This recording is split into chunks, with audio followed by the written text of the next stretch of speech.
Esther, the brave queen. Esther was a Jewish girl. She lived in a foreign land with her uncle Mordecai. The land was ruled by King Xerxes, who was very rich and very powerful. Make way for the king! He was so powerful that if anyone came to see him without being asked, he had them killed. They were only safe if he pointed his sceptre at them. But at the moment, King Xerxes was busy choosing a new queen. Esther and all the other pretty young women were brought to the palace. Their special beauty treatment lasted a whole year. They were put on a diet, perfumed, massaged with the finest skin oil, and, at last, shown to the king. I choose this one, announced Xerxes and pointed to Esther. So Esther became his queen. Xerxes had also chosen a new prime minister, a proud, cruel man called Haman.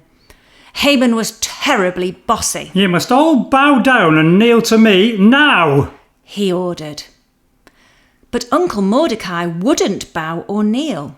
I am a Jew, he explained. And Jews only worship God. Haman was furious. He hated Mordecai and all Jews after that. I'll get my revenge, vowed Haman, and he made an evil plan. He plotted to kill every Jew in the land and chose the 13th day of the 12th month to do it. He sent out runners all over the kingdom with orders to kill all Jews when that time came. Uncle Mordecai was horrified. He put on sackcloth and went sadly to the palace. You will have to help save our people, he told Esther. It will be risky. If the king is angry, he may have you killed. But Esther felt very sorry for her people. Bravely, she decided to help, in spite of the danger. First, she and her servants prayed to God and made plans. Then she dressed up in her grandest clothes and her crown. She looked a splendid queen. Now for the dangerous bit. Would the king point his sceptre at her? If he didn't, she would be put to death. King Xerxes sat on his throne, his sceptre in his hand. Esther stood at the far end of the great hall and waited. Her heart was thumping. The king looked up. He pointed his sceptre at her. Phew, thought Esther. So far, so good. What does my queen wish to say? Will my lord the king and Haman your minister make me happy by having supper with me? Certainly, my dear. Haman was very flattered, but he wasn't happy. He was hating Mordecai more than ever. He told his wife about it. Why not build a gallows in the garden, dear? Then you can hang him on it. Ha ha ha. Good idea, said Haman with a nasty smile. And he set to work.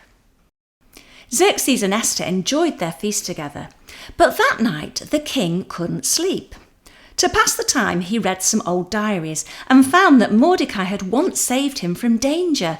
And so he decided to reward him. Next morning, the king saw Haman. Prime Minister, how would you reward a man the king was very pleased with? Vain Haman thought the king was talking about him. Well, I would lead him through the city in rich clothes on a fine horse, telling everyone how much the king loves him. Very well. Off you go and do that for Mordecai. Mordecai? You can guess how he gritted his teeth as he led his enemy on a fine horse through the city. This is the man the king loves most, he growled. How the people laughed. That's so look at Haman, look at him. I bet he wasn't expecting that. The next day, another banquet was ready for Xerxes and Haman. The king enjoyed it so much he invited Queen Esther to make a special wish. Esther asked King Xerxes to save her people and told him of the wicked plan to kill all the Jews. "This must be stopped," ordered the king. He sent out runners all over the kingdom to spread the good news.